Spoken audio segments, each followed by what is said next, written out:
Stoke City went to Twerton Park having failed to win an FA Cup tie away in 23 years. They weren't messing around this time. Dave Regis, the first to ruthlessly exploit the part-timers' weakness at set pieces. Then Ian Cranson headed home, again after a corner by Toddy Orligsson. Unbelievably, there was a third in similar fashion after the break. Regis again on target. No scent of a giant killing here. Orligsson, the provider, turns scorer with 9 minutes left. No offside flag. Stoke home and dry.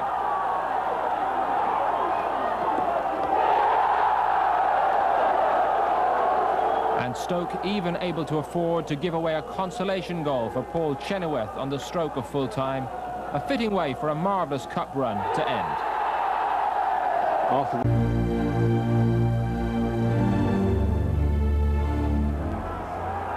First Division Sunderland made hard work of dispatching Third Division Carlisle United. The decisive goal coming 11 minutes into extra time. Andy Melville heading down a corner. Lee Howie smashing in the winner from 6 yards.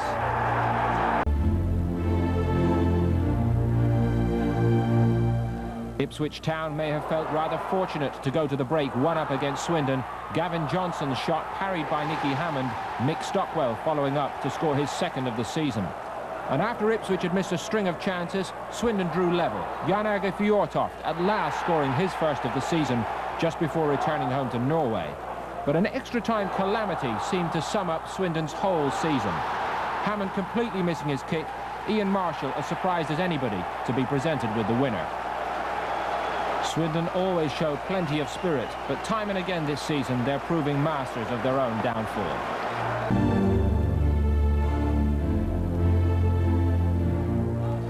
A single goal divided these two First Division clubs, and a beauty it was for Luton. Julian James, Kerry Dixon and Kerry Hughes all combining before Paul Telfer delivered the perfect strike on 50 minutes to earn a fourth-round tie away to Newcastle.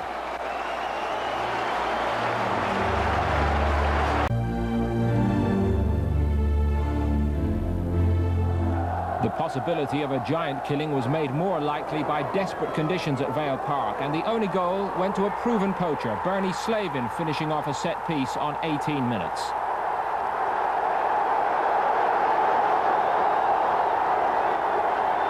And Southampton could find no way back. The frustrations of the night summed up 4 minutes from time.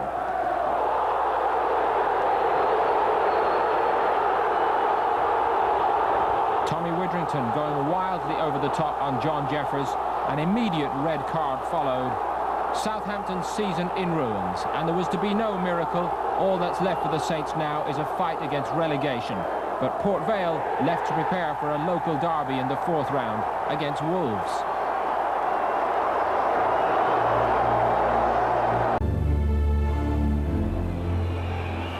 After a power failure at Ashton Gate at the first time of asking, Liverpool went back to Bristol City looking to keep their season shining. And just past the hour mark, Ian Rush did what he does best, and just as in the first meeting, Liverpool were in front. But the similarities weren't finished with. City again coming back into it, and again it was Wayne Allison weighing in with his 12th of the season after a scramble to level it and force a money-spinning replay at Anfield.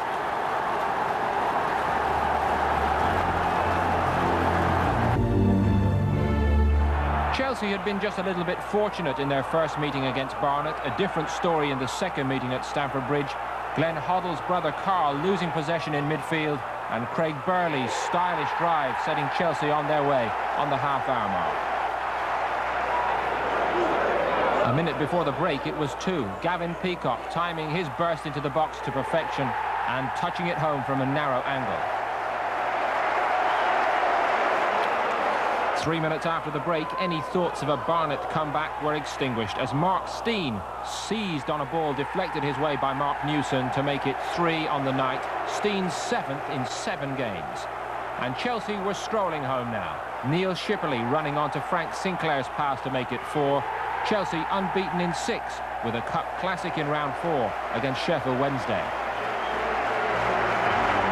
Replays, we start at Bolton, who play Premier League Everton. Shades of the great old days at Goodison. 35,000 turning out for a cup thriller. Everton looking in control when Stuart Barlow, the stand-in striker, put them in front, and then added a second just after the break after a knock-on by Gary Ablett. But after knocking out Liverpool at the same stage last season, Bolton were only warming up for another giant killing. John McGinley pulling Wanderers back into it on 52 minutes. And Bolton were level when Alan Stubbs, who played for Everton as a boy, picked up the pieces after Neville Southall had collided with Ablett. The First Division club's heroics weren't over. 10 minutes into extra time, Owen Coyle stepping inside his man to finish coolly. Now for the cup holders, Arsenal.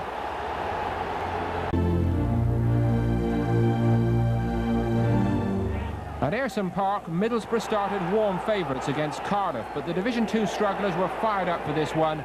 The proof, Phil Stant's early strike. Cardiff were beginning to dream of round 4 when Graham Kavanagh forced a brilliant equaliser for Borough inside the final minute.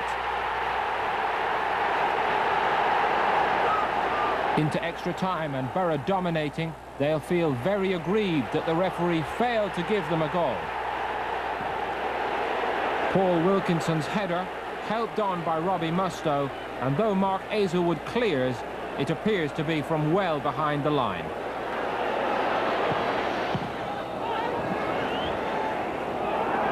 Borough were then let down by their usually reliable keeper Steve Pears. He allowed Nathan Blake's shot somehow to squirm away from him. Cardiff in front once more. It had been a passionate affair, and 2 minutes from time, tempers really boiled over. Jamie Pollock and Gary Thompson both losing their heads. Thompson immediately sent to the dressing rooms by David Ellery. Pollock following also. Cardiff held on to reach the 4th round for only the 2nd time in 18 years.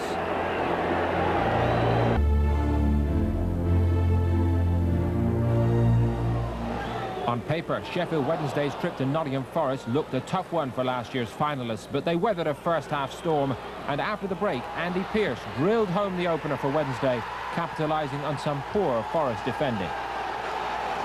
Wednesday were never in trouble thereafter. The game effectively ended as a contest. 8 minutes later, Chris Bart-Williams firing in through the crowd from an almost identical position. Wednesday consigning Forest to their first defeat in 15 starts.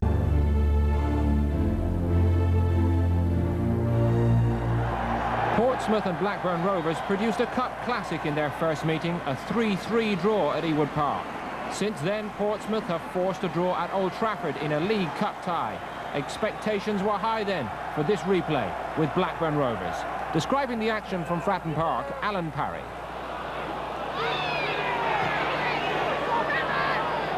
Batty, Shearer, Sherwood, and now Shearer again. Yes! Blackburn have taken the lead, and almost inevitably the goal has been scored by the goal scorer supreme, Alan Shearer. Sherwood's kick. Oh, it's a goal. David May. 2-0 to Blackburn. 17 minutes to go. Can Portsmouth get back into things here? Powell battling away well for them. That's better. Got the ball into the box. And the fine effort, and it's a goal. Yes, McLaughlin. That's what Pompey needed. Gallagher. Oh, what a run this is. Well, he overcame about 3 attempts to foul him as well. Here's Ripley. Dangerous looking ball. Was that handball? Portsmouth are claiming that Wilcox used his hand to force that in, but the referee has given the goal.